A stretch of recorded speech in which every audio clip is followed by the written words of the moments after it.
Recording ton করেন। হ্যাঁ হ্যাঁ, হ্যালো গাইজ, মাইসেলফ আজিমুল খান, আর আপনারা দেখছেন কিক অফ উইথ আজিমুল। এবং আমার সাথে আছে দুইজন গেস্ট, সুন্দর একজন গেস্ট।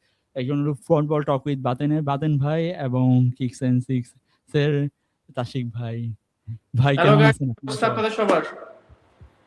ভালো ভালো ভাই, আপনাদের কি অবস্থা বলেন? আলহামদুলিল্লাহ আলহামদুলিল্লাহ। আলহামদুলিল্লাহ ভাই।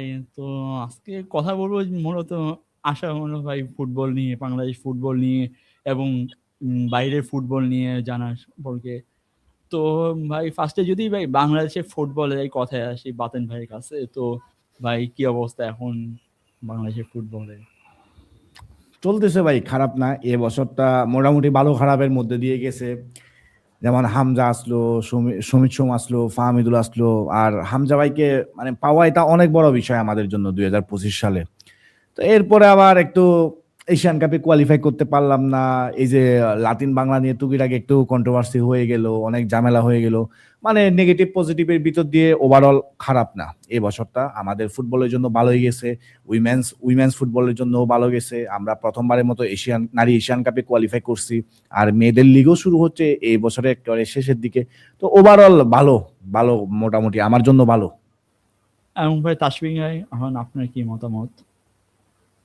এই যেমনটা বাতেন ভাই বলছে, অবশ্যই মানে ভালো খারাপ মিলে আমার কাছে ওভারঅল মনে হয় যে খারাপের চেয়ে ভালোটাই বেশি হয়েছে। কজ ধরেন এই বছরটা আমরা কোয়ালিফাই করি নাই, ধরেন এবছর শুরুতে আমাদের খুব একটা আশাও ছিল না যে আমরা কোয়ালিফাই করব। বাট শেষ মুহূর্তে আমাদের অনেকগুলো আমাদের প্লেয়ার আসছে, কোয়ালিটি প্লেয়ার আসছে, হামজা আসছে, সমিত আসছে, ফাহমিদুল, জায়ান, অনেকগুলো প্লেয়ার আসছে। সো এরা হচ্ছে আমাদের পাওয়া।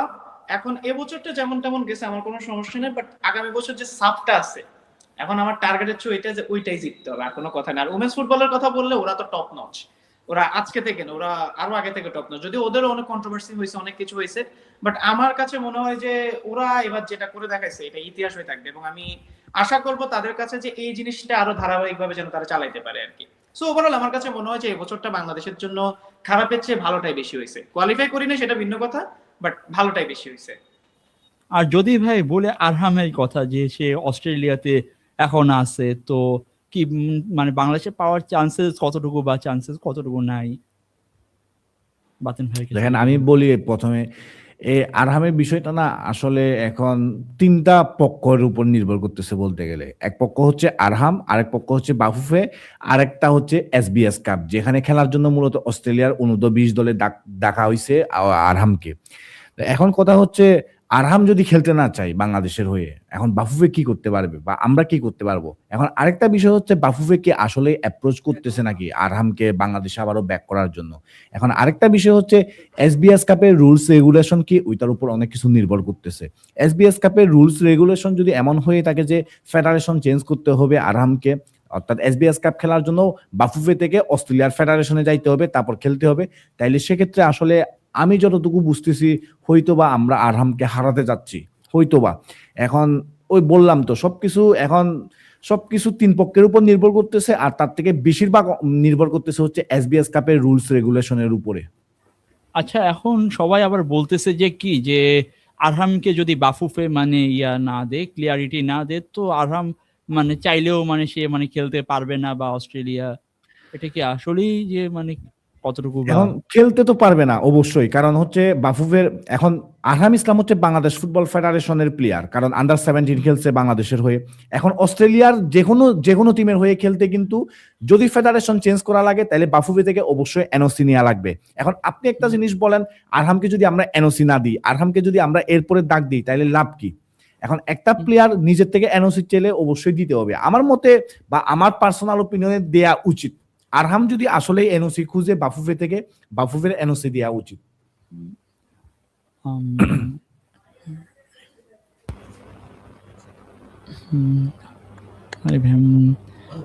হ্যাঁ, হ্যালো, শুনতে পাচ্ছেন? হ্যালো, আচ্ছা আচ্ছা, সরি ফর যদি এখন কি তাশিক ভাইয়ের কাছে আসি, কে মনে হয় বাতেন ভাই সাথে মানে কেমন এখন কি আরহাম কি মানে কি আনা উচিত কি না? আরহামকে আনা উচিত কিনা, অবশ্যই আনা উচিত। যে প্লেয়ারকে অস্ট্রেলিয়া আন্ডার-20 দলে কল আপ করে, নিশ্চয়ই সে ছোট মোটো কোনো প্লেয়ার না, বা তার পটেনশিয়াল কোনো ছোট মোটো লেভেলের না, অনেক ভালো লেভেলের। এবং তাকে যারা ক্লোজ থেকে ফলো করছে, আমি খুব একটা দেখি নাই অনেস্টলি সেইং, বাট যারা দেখছে তারা যথেষ্ট পরিমাণে মানে ওকে নিয়ে অনেক বেশি প্রশংসা করছে। সো আনার ব্যাপারে কোনো ডাউট নাই যে ও যদি বাংলাদেশ টিমের হয়ে খেলে আমি অবশ্যই খুশি হবো। দেখেন আমাদের রিসেন্টলি জায়ান আসছে, টপ নচ পারফর্ম করছে, ও কিন্তু বাইরে থেকে আসছে। সেম ভাবে আমাদের আরহামও কিন্তু পারফর্ম করবে। এখন যে কথাটা আপনি বলছেন যে ধরেন বাফুফে যদি এনওসি না দেয়, ঠিক আছে, এখন ধরেন বাফুফে এনওসি দিল, কি হবে? ও হচ্ছে এসবিএস কাপটা খেলতে পারবে না, বাট তার বাংলাদেশের প্রতি যে ইমপ্রেশনটা ক্রিয়েট হবে সেটা হচ্ছে সবচেয়ে বড় ঝামেলা। হয়তো ফিউচারে বাধ্য হয়ে বাংলাদেশের হয়ে খেলবে, বাট তার যে ডেডিকেশন লেভেলটা সেটা তো আমরা আর পাবো না।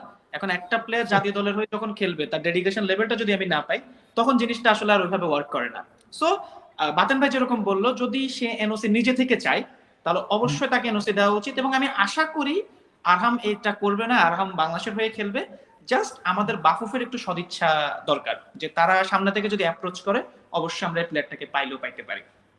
আচ্ছা, এটা কি আরহামের ব্যাপারটা কি মানে সিন্ডিকেটের মধ্যে পড়ে গেছে নাকি না সিন্ডিকেট ধরে নেয় গেলে? আচ্ছা, এখানে এটা তো ভিতরের বিষয় ভাই, আসলে বুঝছেন। আমি বলি প্রথমে, আমাদের U23 দলটা যখন গঠন হচ্ছিল, এর আগে কিন্তু আমাদের একটা মানে প্রথম সারির একেবারে নিউজ মিডিয়ায় সাইফুল বারী টিটু সাহেব উনি কিন্তু ইন্টারভিউতে বলছিল যে আরহাম আসতেছে, মানে আরহাম জুনের ট্রায়ালে আসতে চাইছিল ন্যাশনাল টিমের জন্য ট্রায়াল দিতে। তবে আমি ওকে মানা করে দিছি, কারণ ওতে এসে আসবে, এসে যদি ভালো পারফর্ম করতে পারে তাহলে অবশ্যই ফিউচারে ন্যাশনাল টিমের দরজা খোলা ওর জন্য। তো এসে আগে ভালো করতে হবে এরকম করে বলছিল। তো পরবর্তীতে কিন্তু আর ওই রকম ভাবে ওকে এসে স্কোয়াডে আমরা দেখি নাই। এখন এগুলা নিয়ে অনেক রিউমার শোনা যাচ্ছে, আসলে কতটুকু সত্য কতটুকু মিথ্যা তার কোনো মানে কনফার্মেশন আমাদের কাছে নাই। তবে 23-এর দলটাতে আসলে আরহামের থাকা উচিত ছিল আমার কাছে মনে হয় আর কি। কারণ আমি আমি আমি খুব ভালোভাবে ফলো করছিলাম গত বছর আন্ডার-17 এশিয়ান কাপের কোয়ালিফায়ার্স, এবং ওইটাই ছিল আরহামের একমাত্র এবং প্রথম টুর্নামেন্ট বাংলাদেশের জার্সিতে আন্ডার-17 টিমের। তো ওইখানে আমি দেখছিলাম আরহামকে আমার যথেষ্ট পরিমাণ ভালো মনে হয়েছিল। তো অন্তত আপনি বলতে পারেন যে বাংলাদেশের জার্সিতে প্রথম টুর্নামেন্ট হিসেবে যেই পারফরমেন্স করছে আরহাম, ফ্যান্টাস্টিক। তো এরপরে আন্ডার-19 খেলার কথা ছিল। আন্ডার-19 আমি যতটুকু জানতে পারছিলাম ওর পরীক্ষা ছিল, যার কারণে আন্ডার-19 আসতে পারে নাই। এবং আন্ডার-19 আমাদের বাংলাদেশের টিম মোটামুটি করছিল এবং ফাইনালে গিয়ে ইন্ডিয়া থেকে হেরে গেছিল। তো এরপরে 23-এ আমি যতটুকু জানতাম আগে কনফার্ম আসতেছে 23-এ, তবে শেষ পর্যন্ত আর দেখতে পারি নাই। এখন ওই যে বললাম, তো ওইটা নিয়ে অনেক ধরনের রিউমার এখন আরো রিসেন্ট টাইমে অনেক কিছু শোনা যাচ্ছে, যেহেতু আরহামকে নিয়ে কথা উঠতেছে, কিন্তু আসলে কতটুকু সত্য কতটুকু মিথ্যা তার কোনো কনফার্মেশন আমাদের কাছে নাই। আচ্ছা আচ্ছা। আর যদি ভাই বলি ভাই ট্রেভর ইসলামের কথা, তো তাকে কি আনবে বা আনার কোনো সম্ভাবনা আছে? দেখেন, ট্রেভরের ব্যাপারে আমি এতটুকু জানি, বুঝছেন, এখানে হচ্ছে একটা এজেন্সি কাজ করতেছে বাংলাদেশের ট্রেভরের ব্যাপারে, মানে ট্রেভরকে বাংলাদেশের হয়ে খেলানোর জন্য। তো ওইখান থেকে আসলে যতটুকু রিউমার আসছিল যে এরকম ট্রেভর ইসলাম মূলত খেলতে চাই বাংলাদেশের হয়ে, এবং ট্রেভর ইসলামের মা বাবাও এগ্রি বাংলাদেশের হয়ে ট্রেভর ইসলামকে খেলানোর ব্যাপারে। তবে ট্রেভরের কিছু ভার্সিটির ব্যস্ততা থাকার কারণে সেটা হচ্ছে এই বছর একটু ডিলে হবে, মানে ডিলে হচ্ছে আর কি জিনিসটা। এখন যতটুকু জানতে পারছি খুব দ্রুতই কাজগুলা হচ্ছে আস্তে আস্তে, আর আগামী বছর আরো একটু ভালোভাবে টাইম দিতে পারবে আর ট্রেভর ইসলাম এবং ট্রেভর ইসলামের মা বাবা। তো যতটুকু ধারণা করা হচ্ছে আমরা হয়তোবা মার্চের উইন্ডোর আগে ট্রেভর ইসলামকে পেতে পারি, হয়তোবা, মানে সেটাও কনফার্মেশন নাই, জাস্ট মানে একটা আনুমানিক একটা ডেট ধরা হচ্ছে, আমরা মার্চের উইন্ডোর আগেই হয়তোবা পেয়ে যাব ট্রেভর ইসলামকে। আচ্ছা, নেক্সট আমরা কি মার্চের মধ্যে আর কি ক্যাসপার অথবা ট্রেভর কি পাওয়ার চান্সেস আছে, মানে সিঙ্গাপুর ম্যাচের আগে? ক্যাসপার তো অলরেডি বাংলাদেশের হয়ে গেছে, ক্যাসপারকে তো নিয়ে সমস্যা নাই। আর যদি মানে ট্রেভরের কথাটাই বলতেছিলাম, পসিবল আছে মানে সিঙ্গাপুর ম্যাচে যে মানে না, বললাম তো এখন আসলে মানে এটা একটা সম্ভাব্য ডেট ধরা হয়েছে, কিন্তু আসলে কতটুকু মানে পাবো না সেটা তো টাইম আসলে বলা যাবে। সম্ভাব্য ডেটটা ধরা হয়েছিল যে মার্চের আগে আমরা হয়তো বা পেতে যাচ্ছি ট্রেভরকে। আর এখন বাংলাদেশের তো মানে শুনলাম যে হাবিয়ার কাপের তার শেষ, এখন কে আসতে পারে বা কার আসার সম্ভাবনা বেশি, বা পিটার বাটলার কি আসবে কিনা মানে নারী দলের কোচ? আমি জানি না ভাই, আপনি কি মনে করেন বা তাসিক ভাই কি মনে করে, আর আর ওভারঅল আমাদের যে ভাই ব্রাদার্স আছে ওনারা কি মনে করে। তবে মানে আমার একেবারে পার্সোনাল ওপিনিয়ন হচ্ছে ভাই, পিটারকে কেন পিটার থেকে কি ভালো কোচ আনা যায় না? বা বাফুফের যে কন্ট্যাক্ট লিস্ট ওইটা কি পিটার পর্যন্ত সীমাবদ্ধ? আর পিটার এখন উইমেন্স টিমের সেট ভাই। পিটারের আন্ডারে বাংলাদেশের উইমেন্স টিম, ন্যাশনাল টিম আর কি প্রথমবারের মতো নারী এশিয়ান কাপে কোয়ালিফাই করলো। আন্ডার-20 দল প্রথমবারের মতো আন্ডার-20 নারী এশিয়ান কাপে কোয়ালিফাই করলো। পিটারের আন্ডারে আমরা যতগুলো টুর্নামেন্টে পার্টিসিপেট করছি বলতে গেলে সবগুলাতে আমরা সাকসেসফুল। আমাদের উইমেন্স ফুটবলটা পিটারের আন্ডারে আস্তে আস্তে এগিয়ে যাচ্ছে এবং সামনে এত বড় 2টা অ্যাসাইনমেন্ট আছে নারী ফুটবল দলের আগামী বছর। তো এর আগে কেন পিটারকে সরাতে হবে আমাদের নারী ফুটবল দল থেকে? আমি চাই না ভাই পিটারকে সরানো হোক নারী ফুটবল দল থেকে। আমি চাই নারী ফুটবল দলে পিটার থাকুক এবং যদি পসিবল হয়, যদি বাফুফের সদিচ্ছা থাকে, যদি সবকিছু খাপে খাপ মিলে যায়, যদি পিটারের সাথেও মিলে যায়, তাইলে এশিয়ান কাপের পরেও আমি পিটারকে আমাদের বাংলাদেশের নারী ফুটবলে দেখতে চাই। আর তাসিক ভাই আপনি কি মনে করেন এই ব্যাপারে? একটু আমার জানার ইচ্ছা আছে এই ব্যাপারে। একদম একদম 100%। দেখেন, যদি আমাদের নারী দলের যদি এশিয়ান কাপটা না থাকতো, আমার কাছে মনে হয় যে তখন আমরা হয়তো পিটারকে অ্যাপ্রোচ করতে পারতাম যে অন্তর্বর্তীকালে যেহেতু যদি সে দায়িত্বটা নেয়, যেমনটা মাঝখানে একবার অস্কার ব্রুজন দিয়েছিল, সেম ভাবে যদি দায়িত্বটা নেয়। বাট এখন যেহেতু সামনে আমাদের নারী দলের অনেক বড় বড় অ্যাসাইনমেন্ট আছে, যেখান থেকে আমাদের ওয়ার্ল্ড কাপে কোয়ালিফাই করার পর্যন্ত চান্স আছে, তো সেই মুহূর্তে পিটার বাটলারকে আমি পুরুষ দলে আর চাচ্ছি না। বাট হ্যাভিয়ার ক্যাবরেরা রিপ্লেসমেন্ট অতি দ্রুত দরকার এবং ভালো ধরনের একটা রিপ্লেসমেন্ট দরকার। ধরেন যে আমাদের উপমহাদেশের সাথে সে খাপ খাইতে পারবে, সে আমাদের ফুটবল সম্পর্কে জানে। ধরেন আমার কাছে মনে হয় যে আমার একটা কোচের নাম মনে আসতেছে না, বাট ইন্ডিয়াকে যে কোচটা 99 নম্বরে নিয়ে আসছিল, ক্রোয়েশিয়ার এক্স কোচ, ইগর এস্তামিক নাকি কি নাম ওর নাম, এরকম কিছু একটা নাম ছিল, আমি নামটা ঠিক মনে করতে পারতেছি না। বাট উনি এখন কিন্তু ইন্ডিয়ার কোচ নাই। সো উনি আমাদের আশেপাশের যে অঞ্চলগুলো আছে এই অঞ্চলগুলো ফুটবল সম্পর্কে অনেক ভালো এক ধারণা আছে। সো উনি যদি আসে বা ওনার থেকে বড় লেভেলে, দেখেন বাফুফের কাছে যে টাকা নেই জিনিসটা এমন না। এখন আমরা প্রচুর স্পন্সর পাচ্ছি। রিসেন্টলি 10 বছরের একটা ডিল করছে একটা ব্র্যান্ড। সো ওই জায়গা থেকে যদি বলি বাফুফের কাছে এখন টাকা আছে, বাফুফে চাইলে এখন পারবে, জাস্ট এখন সদিচ্ছার প্রয়োজন। যেটা যদি পায় অবশ্যই ইয়ে হবে। যদি এখন পিটার বাটলারের কথা উনি যেরকম বলছে, সেটা আমি বাতেন ভাইয়ের সাথে 100% এগ্রি যে এখন পিটার বাটলারকে ডিস্টার্ব না করাটাই উচিত।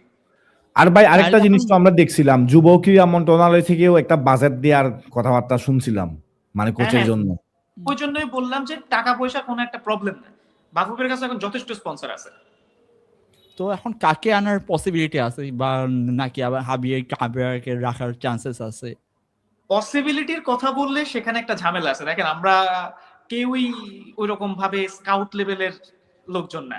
আমরা হয়তো ধরেন যেগুলো রুমার আসে সেগুলোর উপর একটু একটু হয়তো কথাবার্তা আমরা শুনি বা একটু একটু রিসার্চ করে বের করতে পারি। এখনো পর্যন্ত আমরা কারো নামটা আমি দেখি না, বাতেন ভাই দেখছি কিনা আমি জানি না, বাট আমার কান এখনো আসে নাই যে এই কোচকে আমরা ইয়েতে রাখতেছি। মাঝে মাঝে একটু রুমার শোনা যায়, ধরেন গুজবই বলা যায়, গুজব একদম ভালো রকমের গুজব, যে রবার্তো কার্লোস নাকি অ্যাপ্রোচ জানাইছে। এখন ওই জায়গাতে ধরেন আমি একবারের জন্য মেনু নিতে চাইছিলাম, কারণ উনি হচ্ছে 2013-14 সালে আইএসএল যখন এফসি গোয়া খেলতো, এফসি গোয়ার তিনি কিন্তু কোচ প্লাস প্লেয়ার ছিলেন। সো উনি জানেন। বাট এত বড় লেভেলের কোচ আমার মনে হয় না যে আমাদের বাংলাদেশে আসবে। যদি আসে অবশ্যই ভালো হবে, যে ওনার লেভেলের ব্রাজিলিয়ান টপ টায়ার একটা প্লেয়ার, লেজেন্ড টাইপের একটা প্লেয়ার যদি এরকম আসে। সো দেখেন রুমর যতটুকু আসছে ততটুকুর উপর আমরা হয়তো বিশ্লেষণ করতে পারি, বাট আপাতত আমার কানে কারো নাম আসে না যে একে বাফুফে অ্যাপ্রোচ করবে। তবে এতটুকু শিওর যে হ্যাভিয়ার ক্যাবরেরা যাবে, অতটুকু শিওর। আমরা মোটামুটি নিজের সোর্স বলেন এদিক থেকে সেদিক থেকে যতটুকু শুনছি, হ্যাভিয়ার ক্যাবরেরা থাকবে না, বাট নতুন কে হবে ওই বিষয়ে এখনো পর্যন্ত কোনো সিউরিটি আমরা পাইনি।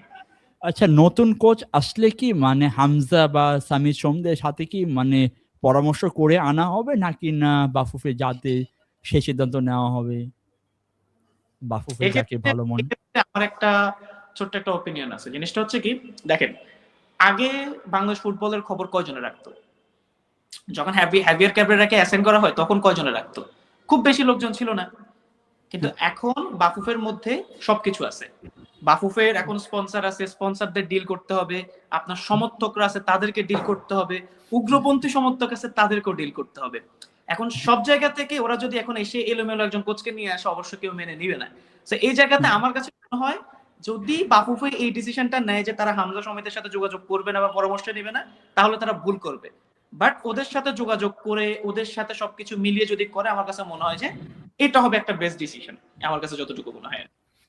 হ্যাঁ, আমার কাছেও ভাই এই জিনিসটা আমি মনে করি, বুঝছেন, ধরেন একটা মানে প্রাথমিক একটা তালিকা করলো, প্রাথমিক তালিকা করার পরে একটু ধরেন কাকে আনবো একেবারে এরকম জিজ্ঞেস না করে ধরেন একটা প্রাথমিক আলোচনা করুক, একটা মতামত নিক, বা কি করলে কিভাবে বেটার করা যায় বা আরো বেটার কোচ কিভাবে আনা যায়, এরকম টুকিটাকি একটু ডিসকাস করে আনা উচিত।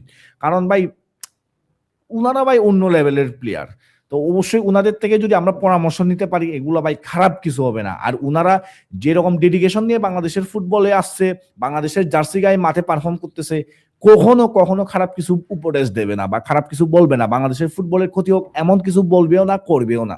তো একটু পরামর্শটা নেওয়া উচিত আমার মতে। অবশ্যই অবশ্যই আচ্ছা অবশ্যই। কারণ আমাদের ভেটারান কিছু প্লেয়ার আছে, হামজা, জামাল ভুঁইয়া, সমিত সুম, এই তিনজনের অ্যাটলিস্ট, এছাড়া আরো আছে, তবু বর্মন আছে, তারিক কাজ আছে, মানে সিনিয়র যারা প্লেয়ার আছে তাদের থেকে যদি যদি বলে যে সবার থেকে নিব না, বাট এই সিনিয়র প্লেয়ারদের থেকে অবশ্যই নেওয়া উচিত যে তোমাদের কাছে কেমন মনে হয়। একদম ডিরেক্ট ডিসিশন চাওয়ার চাইতে ওই বাতেন ভাই যেরকম বলে যে একটা শর্ট লিস্ট করে সেখান থেকে বলা উচিত যে এই আছে, তোমরা কাকে চাচ্ছ বা তোমাদের কি মতামত আছে এরকম। আচ্ছা, নতুন যে এই মানে সিঙ্গাপুর ম্যাচে কি আসলেই পসিবল যে মানে বাংলাদেশের সাথে মানে খাপ খাওয়াতে পারবে নতুন কোচ আসলে? কারণ একসময় বাংলাদেশ ছিল হাবিয়ার কাবরেরার আন্ডারে এত লং টাইম ছিল, তখন নতুন কোচ শিফট করা হবে, পসিবল হবে সিঙ্গাপুর ম্যাচে ভালো করার বা ক্যাম্পে ভালো করার? কারণ তার ট্যাকটিক্স থাকবে আলাদা, আরেকজনের ট্যাকটিক্স থাকবে আলাদা, তো ডিফারেন্স মানে আমার কি মানে কোনো সিঙ্গাপুর খুব একটা সমস্যা হবে, আমার কাছে মনে হয় না খুব একটা সমস্যা হবে। আমি যদি আমার নিজের দলের যদি আমি একটা উদাহরণ দিই, হ্যান্সি ফ্লিক কিন্তু আচমকা একটা লোক কিন্তু বার্সেলোনা আসছিল, যার ফিলোসফি টোটালি ভিন্ন, যার ট্যাকটিক্স টোটালি ভিন্ন। শাভি হার্নান্দেজের আন্ডারে কিন্তু আমরা একটা ভিন্ন ট্যাকটিক্সে খেলতাম। হ্যান্সি ফ্লিক আসছে, নতুন একটা ট্যাকটিক্স সে অ্যাপ্লাই করছে, এরপর আমরা ডিরেক্ট আমরা ডোমেস্টিক আমরা লিগ জিতে গেছি। সো কোচ যদি ভালোভাবে খেলাইতে পারে, প্লেয়ারদের মধ্যে যদি ওই জিনিসটা থাকে যে না কোচ যেটা বলতেছে আমরা সেটা অ্যাপ্লাই করব, তাহলে আমার কাছে মনে হয় না যে খাপ খাওয়ানো খুব একটা সমস্যা হবে। আর মাঠে তো গিয়ে কোচ খেলবে না, খেলবে তো আমাদের প্লেয়াররা যদি ভালো খেলতে পারে আমার কাছে মনে হয় না যে খাপ খাওয়ানোটা খুব একটা সমস্যা। আর দেখেন সিঙ্গাপুর ম্যাচে সবচেয়ে খারাপ রেজাল্ট কি হইতে পারে? হয়তো আমরা হেরে যাব, হারলে আমাদের কি হয়েছে? আমাদের কাছে তো এখন আর জিতের কিছু নাই, আমরা হারার এক জিনিস আছে। সো এর মধ্যে থেকে যদি আমরা কিছু পজিটিভ বের করতে পারি, হোয়াই নট? আর হ্যাভিয়ার ক্যাবরেরার আন্ডারে তো আমরা যথেষ্ট খেলছি, এবার নতুন কোচের আন্ডারে দেখি না কি হয়, নইলে দরকার হচ্ছে 7 গোল খাবো, 6 গোল খাবো, এরকম গোলকে আমরা আগে খাই নাই, আগেও খাইছি। সো দেখি না, আমরা আস্তে আস্তে দেখি নতুন কোচ আসুক কিভাবে খেলে ওইটা, আর বাতেন ভাই এটা সম্পর্কে ভালো জানবে যে কি হইতে পারে। না দেখেন ভাই, আমার কাছে মানে কেন জানি ভাই, আমি জানি না কেন আমার মনে হচ্ছে, তবে আমার ভিতরে ফিলিংস বলতেছে মার্চের পর্যন্ত আছে কাবরেরা, মার্চ পর্যন্ত ওর কন্ট্রাক্ট, তো মার্চ পর্যন্ত ও আছে। তবে আমার কাছে মনে হয় কি, হাভিয়ারকে যদি আসলেই স্যাক করার কোনো প্ল্যান থাকতো বাফুফের, তাইলে এই নভেম্বরের পরপর অর্থাৎ ইন্ডিয়া ম্যাচের পরপর নভেম্বর মাসের মধ্যে আমরা ওই নিউজটা পেয়ে যেতাম, হাভিয়ার ক্যাবরেরা স্যাক হয়ে গেছে, হাভিয়ার ক্যাবরেরার পরিবর্তে অন্য একজনকে নিয়োগ দেওয়া হয়েছে, সেটা আমরা তখনই জানতাম। বা এখন যেই বড় বড় ম্যাচগুলো হচ্ছে বা বাংলাদেশ ফুটবল লিগে যে ম্যাচগুলো চলতেছে, ওই ম্যাচগুলো তখন নতুন কোচ দেখতো, ওর ব্যাস স্কোয়াড বানাইতো আস্তে আস্তে, ওর মানে ওর ট্যাকটিক্সের সাথে যে প্লেয়াররা যায় খেলা দেখে বুঝে ওদেরকে আস্তে আস্তে কলাপ দিত। তো আমার মতে যেহেতু এটা হয় নাই, মানে কেন জানি আমার ভিতর থেকে ফিলিংস আসতেছে যে মার্চ পর্যন্ত কাবরেরাকে আমরা দেখতে পারবো। আর ভাই নতুন কোচ যদি আসেও, এই যে তাসিক ভাই যেটা বললো, সমস্যা কি ভাই? সর্বোচ্চ একটা ম্যাচ হারবো, সর্বোচ্চ ধরেন ফ্রেন্ডলি ম্যাচ 2টা ম্যাচ হারবো, ফ্রেন্ডলি ম্যাচ একটা আর সিঙ্গাপুরের বিপক্ষে একটা, তো কি হবে আমাদের 2টা ম্যাচ হারলে? আমরা যদি ওই 2টা ম্যাচ হেরে ওইখানে আমাদের কি ল্যাকিং ছিল বা আমাদের কি নেগেটিভ পয়েন্টগুলো ছিল সেগুলো আমরা ধরতে পারি, সেগুলো আমরা পরবর্তীতে শুধরাই নিয়ে ভালো করতে পারি, আমাদের জন্য সেটা পজিটিভ বিষয়। আর এমন তো না যে সিঙ্গাপুরের সাথে জিতলে ভাই আমরা কোয়ালিফাই করতেছি, আমরা অনেক কিছু করে ফেলবো সিঙ্গাপুরের সাথে জিতে গেলে, এরকম তো কিছু না। তো ওভারঅল মানে আমার কাছে মনে হয় যে কোচ স্যাক করলেও যদি একজন ভালো কোচ নিয়ে আসে, সেখানে নেগেটিভ বা মানে খারাপ কিছু হওয়ার মতো কিছু দেখতেছি না আমি। আচ্ছা, বাতেন ভাই, যদি মনে হয় হ্যাঁ বলেন। সাফটা কোন মাসে হবে নেক্সট ইয়ারে? কোনটা? সাফ আচ্ছা সাব, আমি যতটুকু জানতে পারছি এটা হচ্ছে জুন জুলাইয়ের দিকে হবে, মানে একেবারে ওয়ার্ল্ড কাপের টাইমে দিয়ে দিছে। ওয়ার্ল্ড কাপের টাইমে দিছে, আচ্ছা ওটা সমস্যা না, ওইটা আমরা অবশ্যই দেখবো। আচ্ছা হুম। সেটা বড় কথা। আমার কাছে মনে হয় না যে বাফুফে বেশি লেট করে ফেলতেছে। দেখেন হ্যাভিয়ার ক্যাবরেরা থাকবে না, এটা আমিও শুনছি, আপনিও শুনছেন, ঠিক আছে? কিন্তু এখন আমার কাছে কি মনে হয় যে বাফুফে ধরেন কিছু টাকা বাঁচানোর জন্য বা ওর যে ধরেন একটা জরিমানা দিতে হবে এটার জন্য যদি আমরা লেট করি, আমাদের সাব জিততেই হবে, সহজ কথা। আমরা আগের বারই এরকম নট বড় আমরা সেমিফাইনাল খেলছি। সো এই জায়গায় তো আমাদের কাছে এখন এশিয়া বলতেছি, সাউথ এশিয়ার সেরা টিম আছে আমাদের কাছে। সো আমার কাছে মনে হয় যে বাফুফের আর লেট না করা উচিত। জানুয়ারির মধ্যে যদি ওদের প্ল্যানে থাকে যে হ্যাভিয়ার ক্যাব্রেরাকে আসলে আমরা বিদায় করব, তাহলে ওকে 2 মাস আগে আমরা বিদায় করে দিয়ে আমরা নতুন একটা কোচের আন্ডারে চলে যাওয়া উচিত। আমার কাছে এটা মনে হয়, কারণ সাফ না জিতলে আসলে আমরা যে এখন যে ক্রেজটা আমরা দেখতেছি, এই যে দেখেন আমরা এখন বসে বসে আমরা প্রায় 20-25 মিনিট ধরে আমরা বাংলাদেশ ফুটবল নিয়ে কথাবার্তা বলতেছি, এই জিনিসটা কিন্তু মানুষের মধ্যে থাকবে না। এখন হয়তো মানুষ আগ্রহ নিয়ে দেখবে, বাট সেম জিনিস যদি আমরা সাফ না জিতি তখন কিন্তু আর আমার কাছে মনে হয় না যে খুব একটা থাকবে। মানুষ আশাহত হবে যে কি ক্রিকেট আমাদের কিভাবে আশাহত করছে, এখন ফুটবল আশাহত করতেছে, এরকম এই জিনিসটা আমার মনে হয় আর কি। আপনি ভাই একটা ভালো জিনিস বলছেন, বুঝছেন, কারণ মানে আমি ওই বিষয়টা চিন্তা করে দেখি নাই। এখন দেখেন, আপনি যে বিষয়টা বললেন এটার পরে আমার একটা মাথায় ঘুরতেছে, যদি ধরেন আমরা জানুয়ারির ফার্স্ট উইকের দিকে নিয়োগ দিতে পারি একজন নতুন কোচ, তো এরপরে আমাদের হয়তো বা ঘরোয়া লিগে ইন্ডিপেন্ডেন্স কাপ হবে, এরপরে সুপার কাপ শুরু হয়ে যাবে, তো এরপরে লিগ চলবে, ফেডারেশন চলবে, ফেডারেশন কাপ আর কি। তো ওইগুলাতে কিন্তু ও প্লেয়ার খুঁজে বাইর করতে পারবে ওর ট্যাকটিক্সের উপর, বা ও দেখবে কারা ওর ট্যাকটিক্সের সাথে খুব ভালোভাবে মানায় নিতে পারবে। তো ওই প্লেয়ারদেরকে দেখে ওই প্লেয়ারদেরকে বাজাই কিন্তু দেখতে পারবে এই মার্চের উইন্ডোতে একটা ফ্রেন্ডলি ম্যাচ, একটা কম্পিটিটিভ ম্যাচ সিঙ্গাপুরের বিপক্ষে, অবশ্যই ভালো ম্যাচ হবে ওইটা। তো ওইখানে কিন্তু বাজাই দেখতে পারবে। তো ওই অনুযায়ী কিন্তু আস্তে আস্তে করে প্রিপারেশন নিতে পারবে সাপের জন্য। তো তাহলে কিন্তু সাপে আমরা ভালো করতে পারি।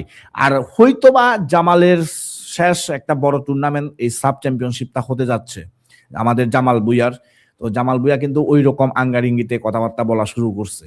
তো যদি অবসরের আগে একটা সাব চ্যাম্পিয়নশিপ জিততে পারে জামাল ভুঁইয়া, তাইলে এটা উনার জন্য অনেক বড় বিষয়, আমাদের জন্য অনেক বড় বিষয়। আমরা অনেক বছর পরে একটা সাব চ্যাম্পিয়নশিপ জিতবো। এখন এই জিনিসটা আসলে মানে বাফুফেরও একটু মাথায় রাখা উচিত বলে আমি মনে করি ভাই। আচ্ছা, এখন কি ভাই মানে যেহেতু অনেক ভালো ভালো স্পন্সর আসতেছে, এখন কি বাফুফের উচিত না কি যে মানে ডোমেস্টিক থেকে মানে প্লেয়ার নিয়ে আসা, ডোমেস্টিক ম্যাচ বাড়ানো, যেমন মানে মানে ইন্ডিয়াতে হচ্ছে যেমন আইএসএল হচ্ছে, সেই টাইপের কি বাংলাদেশে মানে হবে কি, আদৌ হবে নাকি চান্স হবে না? মানে এখানে আমি একটা জিনিস বলি ভাই, আমি জানি না আপনারা কতটুকু দেখছেন বা শুনছেন, তবে আমি ইন্ডিয়ার যতজন মানুষের সাথে কথা বলছি বা যতগুলা মানে টুকিটাকি ভিডিও দেখছি, অনেকেই কিন্তু ইন্ডিয়ান ফুটবলটা পিছিয়ে যাওয়ার ক্ষেত্রে আইএসএল কে দোষারোপ করে। যে ওইখানে একটা প্লেয়ারের দাম যদি 20 লাখ হয়, ওই প্লেয়ারটাকে 60 লাখ 80 লাখ দিয়ে নিজের টিমে নিয়ে এসে বেঞ্চ গরম করায় ওরা। তো যার কারণে কিন্তু ওই প্লেয়ারের যে প্রাইম ফর্ম মানে প্রাইম টাইম, ওই টাইমটা বেঞ্চে বসেই চলে যায়, যার কারণে পরবর্তীতে গিয়ে আর পারফর্ম করতে পারে না। এরকম অনেক দেখছি ফুটবলার, মানে ওরা বলে আর কি, আমি তো ভাই ওই রকম ভাবে ফলো করি না আইএসএল। তো এখন ওইটা হচ্ছে একটা ফ্র্যাঞ্চাইজি লিগ আর এটা হচ্ছে একটা ন্যাশনাল লিগ। তো ফ্র্যাঞ্চাইজি লিগ আর ন্যাশনাল লিগের মধ্যে আসলে ডিফারেন্স আছে। ফ্র্যাঞ্চাইজি লিগ আসলে একটা লং টাইম নিয়ে চালানো যায় না। আবার আপনি দেখবেন যে নেপালে অনেক বছর ধরে ন্যাশনাল লিগ হচ্ছে না, নেপালে 1 সিজন নাকি 2 সিজন ফ্র্যাঞ্চাইজি লিগ চালু হয়ে গেছে, তো ওইটা 3-4 মাসের এরকম হয়। তো এখন ফ্র্যাঞ্চাইজি লিগ আসলে আমি চাই না ভাই, মানে আমার কাছে মনে হয় ফ্র্যাঞ্চাইজি লিগ শুধুমাত্র ন্যাশনাল লিগ বাদ দিয়ে ফ্র্যাঞ্চাইজি লিগ খেলবো, ওইটা আমি চাই না। যদি এমন বলেন যে আমাদের যেই লিগ আছে ওই লিগটাকে আমরা আর একটু ভালোভাবে করব, ওই লিগটাকে আমরা আর একটু কম্পিটিটিভ করব, বা নাম চেঞ্জ করে দরকার হলে আমরা ধরেন চট্টগ্রাম মানে চট্টগ্রামের নামে রাখবো, রাজশাহীর নামে রাখবো, অর্থাৎ বিভাগীয় নাম বা জেলা নামে আমরা টিমগুলো রাখবো, সেক্ষেত্রে আপনি করতে পারেন। কারণ সেক্ষেত্রে হলে কি, আমি তাসিক ভাইয়ের একটা পোস্ট দেখছিলাম গতবারে নোয়াখালী এক্সপ্রেস আসার পরে, উনি বলে বিপিএল দেখা সেরে মানে এবারে দেখবে না ভেবে নিছে, তবে নোয়াখালী আসায় উনি দেখবে। তার মানে কি, ওই যে নোয়াখালী নামটা শোনার পরে উনার একটা টান হয়ে গেছে গা। ধরেন এখন আমি যদি দেখি খাগড়াছড়ি খেলতেছে, অবশ্যই ভাই মানে আমি জানে প্রাণে চাইবো খাগড়াছড়ি যেন জিতে, আমি সাপোর্ট করব। বা চট্টগ্রাম যদি খেলে আমি অবশ্যই চট্টগ্রামের সাপোর্টার হব। তো এটাই হচ্ছে বিষয়, মানে নামটা দেখলে একটা টান চলে আসবে, মানে নিজের মনে হবে ওই টিমটা আমার, ওই ক্লাবটা আমার সাপোর্ট করতে হবে, এরকম একটা মানে টান চলে আসবে। তো সেক্ষেত্রে বাফুফে ওইটা করতে পারে। বা আমি অনেকেও দেখছি ভাই এরকম নাম না দিয়ে বর্তমানে যে লিগ আছে বা বর্তমানে যে ক্লাবগুলো আছে ওইগুলাকে যদি প্রপার স্ট্রাকচারে আনা যায়, প্রপার ভালোভাবে মানে একটু মানে দেলে সাজানো যায়, তাইলে এই লিগটাও কম্পিটিট করা সম্ভব। ধরেন সাপোজ কয়েকদিন আগে মোহামেডান আর বসুন্ধরা খেলা হইলো, তো বসুন্ধরার এখন বলতে গেলে হাইপের প্লেয়ার বা ওই রকম ক্রেজি প্লেয়ার কিউবা মিচেল। তো কিউবা মিচেল যদি ফোনটা অন করে বলতো, এভাবে করে বলতো যে বলে মানে বিগ ম্যাচ বাংলাদেশ ফুটবল লিগে বসুন্ধরা ভার্সেস আবার মোহামেডানের, বসুন্ধরা কিংস এরিনায় আসেন, আপনি বসুন্ধরাকে সাপোর্ট দেন, ওইটা যদি লিগে পোস্ট হইতো, মানে ওই যে বাংলাদেশ ফুটবল লিগের ফেসবুক পেজে পোস্ট হইতো, বসুন্ধরায় পোস্ট হইতো, এরপর মুজাফফরব মোহামেডানের হচ্ছে স্টার প্লেয়ার, মুজাফফরব যদি বলতো, বা মোহামেডানের ক্যাপ্টেন মেহেদী হাসান মিতু ভাই যদি বলতো যে মানে আসেন আপনারা আমাদের আজকে খেলা বসুন্ধরা ভার্সেস মোহামেডানের বিগ ম্যাচ বাংলাদেশ ফুটবল লিগে, আপনারা মোহামেডানকে সমর্থন দেন, আমরা সবাই চেষ্টা করব মোহামেডান যেন জিতে, এরকম করে জাস্ট 10-15 সেকেন্ড বা 10-20 সেকেন্ডের একটা ভিডিও বার্তা যদি দিত, ধরেন আজকে দিছে কালকে খেলা, কালকে মানুষ আসে নাই, এভাবে যদি আপনি ধরেন 20টা-30টা ম্যাচে আস্তে আস্তে দিতে থাকেন, এই সিজনে না হোক আগামী সিজনে দেখবেন যে আস্তে আস্তে করে দর্শক বাড়া শুরু করবে। হয়তোবা কালকের ম্যাচে একজন আসলো, এরপরের ম্যাচে 2 জন আসবে, এরপরের ম্যাচে 3 জন আসবে, এভাবে আস্তে আস্তে কিন্তু অডিয়েন্স বাড়বে। আর সত্যি কথা বলতে গেলে ভাই, যে ক্লাবগুলা বলে না টাকা পয়সা নাই, লিগ বলে টাকা পয়সা নাই, এখন দেখেন এভাবে যদি ভিডিও ফুটেজ দিতে দিতে দিতে দিতে থাকে, এখন ইনকাম না হলেও 3-4 বছর পরে পেজ থেকে ইনকাম আসবে। আর পেজ থেকে ভাই কিছু ইনকাম আসলেও ওই ইনকামটা তো কাজে লাগাতে পারবে। এখন টাকা নাই বলতেছে, টাকা কামানোর কিছু ওয়ে আছে, তো এখন ওই ওয়েগুলা খুব সুন্দরভাবে কাজে লাগাইতে পারতেছে না। এখন কিউবা মিচেল যদি একটা ভিডিও করে বলে ভাই, অবশ্যই আমি আপনি হয়তো বা একটু হইলেও চিন্তা করবো না খেলা দেখতে যাই, কিউবা মিচেল খেলবে ভাই, বসুন্ধরা আর মোহামেডানের খেলা আছে। তো এগুলা হচ্ছে মানে হাইপ তৈরি করার একটা বিষয়। তারপর আপনারা জানি না কতটুকু শুনছেন বা মানুষ কতটুকু জানে আমি জানি না, এই যে 2-2.5 মাস আগে সেপ্টেম্বরে কিন্তু আমাদের একটা ম্যাচের টুর্নামেন্ট, সেটা হচ্ছে চ্যালেঞ্জ কাপ হয়েছিল। তো ওই চ্যালেঞ্জ কাপ আসলেই যে হয়েছে এটা অনেকেই জানে না। ওই চ্যালেঞ্জ কাপ যে ওই দিন হচ্ছে অনেকেই জানতো না, এবং বাংলাদেশ ফুটবল লিগ নামে যে কোনো লিগ আছে বাংলাদেশে এটা অনেকেই জানে না এখনো পর্যন্ত। তো এই লিগ বা এই কাপ টুর্নামেন্ট প্রচারণা করার দায়িত্ব কার? অবশ্যই বাফুফের, অবশ্যই লিগ কমিটির। তো কই প্রচারণা থেকে শুরু করে কোনো কিচ্ছুই তো করে না বাফুফে। এই যে এত ডাকদল পিটাই বললো আমরা সম্ভবত 4টা টুর্নামেন্ট 5টা টুর্নামেন্ট করব, তো এগুলা তো ভাই প্রচারণা চালাইতে হবে, নাইলে তো মানুষ খেলা দেখতে আসবে না, নাইলে তো মানুষ বুঝবে না যে কখন খেলা হচ্ছে কি হচ্ছে। আরেকটা বিষয় আমার কাছে মনে হয় সবচেয়ে নেগেটিভ পয়েন্ট আমাদের লিগে, ম্যাচ হচ্ছে 2:30টায় ভাই। আপনারা নামাজ পড়েন শুক্রবারে, নামাজ পড়তে পড়তে বাসা যাইতে 2টা বাজে, আর লিগের ম্যাচ হচ্ছে 2:30টায়। ভাই আপনি একটা বন্ধের দিনে 2টা বাজে বাসায় গিয়ে বাত খেয়ে আবার 2:30টা বাজে আপনি স্টেডিয়ামে গিয়ে খেলা দেখবেন, অবশ্যই আপনি ওই রকম কোনো যদি মোহামেডান সমর্থক, আবাহনী সমর্থক, বসুন্ধরা সমর্থক না হয়ে থাকেন, আপনি জীবনেও যাবেন না। এইটা হচ্ছে বড় একটা নেগেটিভ পয়েন্ট। আমাদের লিগের ম্যাচগুলা বেশিরভাগ 2:30টায় হয়, একেবারে বড়া দুপুরে। তারপর হচ্ছে ফ্লাড লাইট নাই আমাদের স্টেডিয়ামে, আমাদের স্টেডিয়ামের অবস্থা খারাপ। আমাদের শুধুমাত্র বসুন্ধরা কিংস এরেনা বাদে আর কোনো স্টেডিয়ামেই ফ্লাড লাইট নাই, আর কোনো ক্লাবের তো স্টেডিয়ামই নাই। আর আরেকটা সুযোগ ছিল কি, এবারে নেপালের অনেকগুলো প্লেয়ার আসছে, নেপালি ফুটবল ফ্যানরা কিন্তু ওদের প্লেয়াররা যেই লিগে খেলতে যায় বা ওদের প্লেয়াররা যেখানেই খেলতে যায় খুব ভালোভাবে ওই জিনিসগুলো কভার করে। তো নেপাল থেকে একটা ভিউ পাওয়ার আমাদের সম্ভাবনা ছিল এবছর, কিন্তু ওই হাইপটা তৈরি করতে পারে নাই বাফুফে। এখন এটা বাফুফের ব্যর্থতা মনে করি আমি। সাথে বলেন। এর আগে আমি কখনো বলি নাই। দেখেন আপনি যে বলছেন প্রচারণার কথা, ঠিক আছে, এখন ধরেন আপনি বাতেন, আপনারে মোহামেডান বললো যে বাতেন আমাদের কাছে তো খুব একটা টাকা নাই, তুমি একটু এসে আমাদের ট্রেনিং গ্রাউন্ডে আমাদের প্লেয়ারদের সাথে একটু কনভারসেশন করে সেটা ভিডিও করে ছেড়ে দাও, আপনি কি ছাড়বেন না? আমি একটা টাকাও নেব না, বিশ্বাস করেন। আমি জাস্ট আমাকে যদি ইনভাইটেশন দেয়, মানে বাতেন আসো আমাদের ক্লাবটা ঘুরে যাও, একটা কন্টেন্ট বানাও, আমি চলে যাব ভাই। এরপরে আপনারা ধরেন যে হচ্ছে আমাদের এটা কি বলে নতুন একটা টিম যে হচ্ছে পিডব্লিউ, আমি সরি পিডব্লিউডি, ধরেন ওরা নতুন প্রমোট হয়ে আসছে, ওরা আপনারা বললো যে বাতেন তুমি আসো আমাদের একটা ভিডিও বানাই দাও, আপনি কি বানাই দিবেন না? অবশ্যই। আচ্ছা, এই জিনিসটা হচ্ছে গত বছরের নভেম্বর মাসে আমি প্রত্যেকটা টিমকে, আমি ধরেন বাংলাদেশের, আমি হচ্ছে এর আগে একদিন মোহামেডানে গেছিলাম, আমার এই ভিডিওটা আমি গেছিলাম, যাওয়ার পর আমি হচ্ছে মানে আমাকে কেউ হেল্প করে নাই, ওখানে যে দারওয়ান যিনি ছিলেন উনি হচ্ছে আমার এলাকার হয়ে পড়ে গেছে আর কি, নোয়াখালীর পড়ে গেছে। সো ওনার সাথে আমি যখন কনভারসেশন করলাম উনি আমাকে ধরে ধরে দেখাইছে যে এটা হচ্ছে এমনি, এটা হচ্ছে এমনি। এরপর যখন আমি আমার ফেসবুকে দিছি, দেওয়ার পর আলহামদুলিল্লাহ এটা অনেক ভালো রেসপন্স করছে। মোহামেডানের ফ্যান্স হইতে শুরু করে বাংলাদেশ ফুটবলের ফ্যান্স হইতে, তখন কিন্তু হামজা সমিতির আসে নাই, কত বছর ডিসেম্বরের কথা বলতে। তো ওই মুহূর্তে আমার ওই ভিডিওটা ফাটছিল। তা আমি এরপরে কি ডিসিশন নিয়েছিলাম যে আমি প্রত্যেকটা ক্লাবে যাব, এবং এটাতে আমি তাদের থেকে 1 টাকা চার্জ করব না, কিচ্ছু করব না, আমার অ্যাক্সেসরিজ থাকবে, আমার সবকিছু থাকবে। আমি সবগুলো টিম রে সামহাও যতগুলো কন্টাক্ট পাইছি সবার কিন্তু জিমেইল অ্যাকাউন্টও কিন্তু ওখানে করা নাই, আমি যারে যেমনে পাইছি তেমনি আমি রেসপন্স মানে ইয়ে করছি, এটা কি বলে প্রপোজাল পাঠাইছি। গেস করেন কয়জন আমার রিপ্লাই দিছে? একজনও না? একটা ক্লাব রিপ্লাই দিছে, সেটা হচ্ছে রহমতগঞ্জ। রহমতগঞ্জ রিপ্লাই দিছে, দেওয়ার পর বলছে আপনাকে আমরা 15 দিন পরে জানাচ্ছি। গেস করেন কয়দিন পর আমরা জানাইছে? 2 মাস? তা নাই নাই। জানাই নাই। এখন দেখেন ক্রিয়েটররা কিন্তু চাচ্ছে আমাদের বাকি সব, আমি যতজনের সাথে কথা বলছি আপনিও দেখছেন, আমরা কিন্তু একই সার্কেলের মধ্যে কিন্তু ইয়ে করতেছি, আমরা সবার সাথে কথা বলি, সবাই কিন্তু বাংলাদেশ ফুটবল নিয়ে আগ্রহী আছে।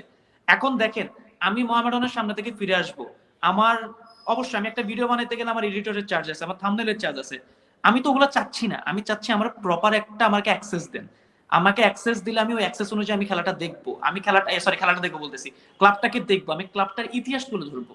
আপনি যদি এবার রিসেন্টলি ফলো করে দেখেন, আপনি দেখবেন যে এবার লালিগা থেকে কিন্তু আমাদের ইন্ডিয়ান 2টা ইউটিউবারকে নিয়ে গেছে, মার্কারোনিয়ার ফুটবল এইচডি।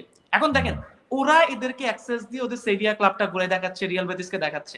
আমাদের দেশের ইয়াগুলো এখন হয়তো আমরা হয়তো অত নাম্বার আনতে পারবো না বা ওইরকম কিছু একটা করতে পারবো না, বাট আমাদের সদিচ্ছাটা তো আছে, আমরা তো চাই আমাদের ফুটবলটা আরো আগায় যাক। এখন দেখেন বাতেন ভাই একটা কথা বলছে যে উনি মানে বিএসএল এ তো হবে না, বিএসএলটা উনি চাচ্ছে না, বা চাচ্ছে না বলতে ওই আগে কেনা, আমি ওনার সাথে একমত। আমাদের ফুটবলে এখন কোনো স্ট্রাকচারই নাই, আমরা শুধু এক ন্যাশনাল ফুটবল দিয়ে আমরা চালাচ্ছি, এটা কয়দিন চলবে এটা আমাদের বাফুফের যারাই আছে ওরাও হয়তো জানে না, আমরাও জানি না। এখন আমাদের যেটা দরকার, আমাদের ফ্যান্সি লিগ, আইএসএল কিন্তু একটা ফ্যান্সি লিগ, ওইটাতে বড় বড় ইনভেস্টররা আসছে, এসে 2-4 টাকা কামায় তারা চলে যাচ্ছে, এরকম কিছু একটা হয়েছে। এখন হয়তো তাদের ন্যাশনাল লিগের মতো হয়ে গেছে, আই লিগের উপরে রাখা হচ্ছে না এখন তাদেরকে।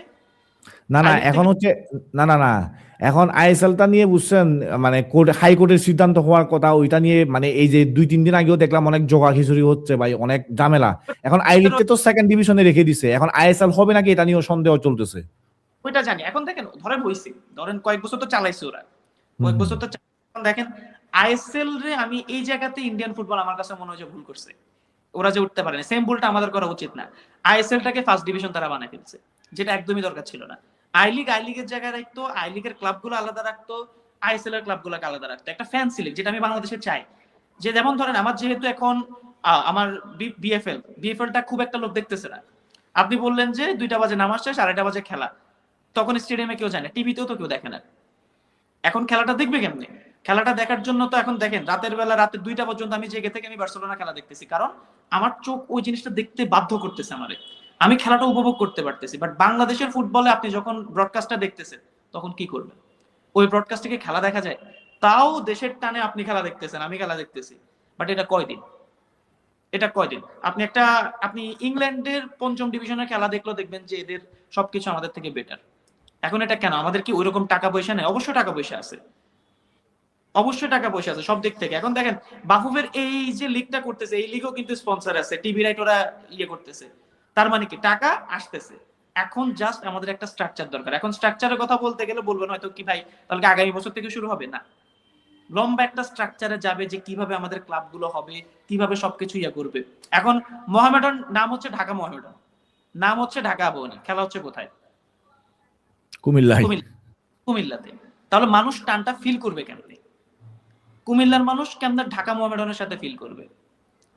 এখন এটার জন্য ধরেন মানুষের টান ফিল করানোর জন্য বিএসএল দরকার আছে, অবশ্যই বাংলাদেশ সুপার লিগ দরকার আছে। বাংলাদেশ সুপার লিগে ফ্যান্সি জিনিসপাতি হবে বিপিএল এর মতো। ক্রিকেটের এই জিনিসটা আমার কাছে ভালো লাগে যে ক্রিকেটের স্ট্রাকচারটা, ক্রিকেট কিন্তু এখন প্রপার একটা স্ট্রাকচার আছে, দুর্নীতি মুর্নীতি সেটা পরের কথা, বাট ন্যাশনাল ক্রিকেট লিগ হচ্ছে, সাথে বিপিএল হচ্ছে। সেম ভাবে আমাদের জিনিসগুলোরে আমাদেরকে আগাইতে হবে, আমাদের বিএফএলটাকে আরো বেশি স্ট্রাকচারের মধ্যে আনতে হবে, আরো বেশি মডার্নাইজ করতে হবে। প্লাস প্রমোশনের যে কথাটা বলছে, আমার মতে কোন ক্রিয়েটর বাংলাদেশে এখন পর্যন্ত যতজন ক্রিয়েটরকে আমি চিনি এবং যতজনকে চিনি অবশ্যই তারা ভালো নাম্বার নিয়ে আছে, কেউ 1 টাকা চার্জ করবে না ক্লাবগুলোর থেকে, যদি ক্লাবগুলো নিচ থেকে এসে বলে যে আপনি আমাদের ক্লাবটাকে কভার করেন। আমার কাছে মনে হয় যে একজন ক্রিয়েটরও চাইবে। আমাকে যদি বলে আমি বলবো যে ভাই দরকার হচ্ছে আমার থেকে আরো টাকা নেন, তাও আমার অ্যাক্সেসটা দেন যে আমি এই জায়গায় যেতে পারবো। এই জায়গাটা তো হচ্ছে মেন সমস্যা। আমার কাছে মনে হয় যে আমাদের বিএফএলটাকে যদি আগাইতে হয়, এখন প্রপার একটা প্ল্যানের মধ্যে আসা উচিত যে নেক্সট 5 বছরের মধ্যে আমরা কি করব, আমাদের কোন কোন জায়গায় আমাদেরকে উন্নতি করতে হবে। আকাশ কুসুম চিন্তা করলে লাভ নাই যে একদিনের মধ্যে উন্নতি হয়ে যাবে, বাট একটা স্ট্রাকচারের মধ্যে যদি আমরা আসি, আমার কাছে মনে হয় যে ওই জায়গাতে আমরা ইমপ্রুভ করতে পারবো। আচ্ছা, যদি ভাই বলতে চাই যে মানে বাংলাদেশের কি আসলে উচিত না যে মানে ট্যালেন্ট হান্ট করে ভালো ভালো প্লেয়ারদেরকে নিয়ে মানে খুঁজে তাদেরকে প্রপার ট্রেনিং করে বাংলাদেশে কিন্তু মানে বিভিন্ন জায়গায় ছোট ছোট জায়গাগুলোতে মানে ভালো ভালো প্লেয়াররা কিন্তু আছে, তারা কিন্তু মানে এইসব মানে চান্স চাচ্ছে যে না আমরা মানে ভালো কিছু করব, ভালো কিছু বাংলাদেশে উচিত না যে মানে বিভিন্ন জায়গায় মানে টিম গঠন করে যে মানে তোমরা এখান থেকে ট্যালেন্ট হান্ট নিয়ে আসো, তোমরা এখান থেকে ট্যালেন্ট হান্ট নিয়ে আসো, প্রতি বছরটা ক্যাম্প করো, করে মানে তোমরা বাংলাদেশ টিমের জন্য ভালো প্লেয়ার নিয়ে আসো। আসলে করে না কেন? কারণ কি মানে সিন্ডিকেট নাকি না আদার্স কোনো ওদের বাজেট নাই বা এটা? দেখেন জিনিসটা হচ্ছে কি, এই যে আপনি সিন্ডিকেট ওয়ার্ডটা বলছেন, আমার কাছে মনে হয় আমরা সিন্ডিকেট ওয়ার্ডটা পৌঁছায় ফেলছি। একদম সহজ কথা, সিন্ডিকেট ওয়ার্ডটা আমরা পৌঁছায় ফেলছি। এখন দেখেন, এটা কিন্তু আমরা শুরুতে একটা প্রিমিয়াম ওয়ার্ড ছিল। ধরেন আপনি আমার যদি শুরুতে একদম ধরেন বাংলাদেশ ফুটবল যখন একটু উঠতে শুরু করছে, তখন যদি আপনি আমার সাথে বলতেন যে কিক্স এন্ড সিক্স হচ্ছে একটা সিন্ডিকেট, আমি ভয় পেয়ে যেতাম যে ভাই কিরে, আমার উপর এটা জটিল একটা এলিগেশন। এখন জিনিসটা আমরা এমন ভাবে ইউজ করা স্টার্ট করছি যে এটা এখন মজাই লাগে আমাদের কাছে। কেউ কারো সিন্ডিকেট বলে আমরা ধরেন একজনের সাথে দেখা হলে আমরা বলি যে তুই একটা সিন্ডিকেট। দেখেন এই জায়গাটাতে আমরা পৌঁছাই গেছি সহজ কথায়। প্রথমত এটার উত্তর দিলাম। দ্বিতীয়ত হচ্ছে যে বললেন যে ট্যালেন্ট হান্টের কথা, অবশ্যই দরকার। এক হামজা, এক সমিত, এক কাজেম শাহ, এদের দিয়ে আমরা কয়দিন, এরা কিন্তু এদেরকে কিন্তু আমরা তৈরি করিনি, এরা তৈরি হয়ে তারপর আমাদের কাছে আসছে। সো আমাদেরকে যদি আগাইতে হয়, যদি আমাদেরকে নেক্সট ডে ওয়ার্ল্ড কাপ খেলতে হয়, অবশ্যই আমাদের প্লেয়ার দিয়ে উঠতে হবে। এখন ওরা কি আমাদের প্লেয়ার না? অবশ্যই ওরা আমাদের প্লেয়ার, বাট আমাদের ধরেন আমি এখন নোয়াখালীতে থাকি, আমার নোয়াখালী থেকে প্লেয়ার গিয়ে কিন্তু বাংলাদেশকে ওয়ার্ল্ড কাপে রিপ্রেজেন্ট করতে হবে। সো ট্যালেন্ট হান্টের দরকার আছে। কেন করতেছে না? এতদিন বলছে টাকা নাই, বাট আমার কাছে মনে হয় যে এখন কোনো টাকার সমস্যা নেই, এবং সামনে আমার মনে হয় খুব দ্রুত এই জিনিসগুলো চালু হবে, হওয়া উচিত। বাকিটা এবার বাতেন ভাই বলবে, দেখি উনি কি বলে। আসলে ভাই দেখেন, আমি আপনাকে বলি, এই যে যে ট্যালেন্ট হান্টের কথা বললেন, আপনারা জানেন নাকি জানি না, এই যে বিসিবি কিন্তু pacer talent hunt, spinner talent hunt এরকম কিছু করে। তো আমাদের দেখেন নাম্বার 9 এর সমস্যা বলি, আমরা কিন্তু একটা নাম্বার 9 ট্যালেন্ট হান্ট করতে পারি। আমি ওখানে বলতেছি না একেবারে রেডি প্লেয়ার ধরে নিয়ে আসেন, আমি বলতেছি কি, ধরেন যারা একটু ছোট বয়স এখনো ওদেরকে নিয়ে আসেন। ধরেন আপনি 10 জন, 20 জন, 30 জন, 40 জন নাম্বার 9 নিয়ে আসেন পুরো দেশ থেকে, ওদেরকে আপনি একটা ক্যাম্প করান, ক্যাম্প করাইতে করাইতে আস্তে আস্তে আস্তে আস্তে আস্তে আস্তে ট্রেনিং করাবেন, ম্যাচ খেলাবেন, এভাবে আস্তে আস্তে বাদ দিয়ে দেবেন। বাদ দিতে দিতে ধরেন আগামী 5 বছরের আপনি একটা প্ল্যান নিয়ে আগাবেন। 5 বছর পরে যদি ওইখান থেকে 2 জন বা 3 জন নাম্বার 9 উঠে আসে, অন্তত বাংলাদেশের বা সাউথ এশিয়ার বেস্ট বা সাউথ এশিয়া টপ ক্লাস মানের, তাহলে এটা আমাদের জন্য পজিটিভ বিষয় ভাই। এখন কথা হচ্ছে দেখেন, আমি মনে করি আমাদের গ্রাসরুটে যথেষ্ট পরিমাণ ফোকাস দেওয়া উচিত। আর গ্রাসরুটের সাথে আমাদের যেগুলা হচ্ছে লিগ আছে, ধরেন এই যে স্কুলের যে টুর্নামেন্ট বা কলেজের টুর্নামেন্ট, ওইগুলাতে ফোকাস দেওয়া উচিত।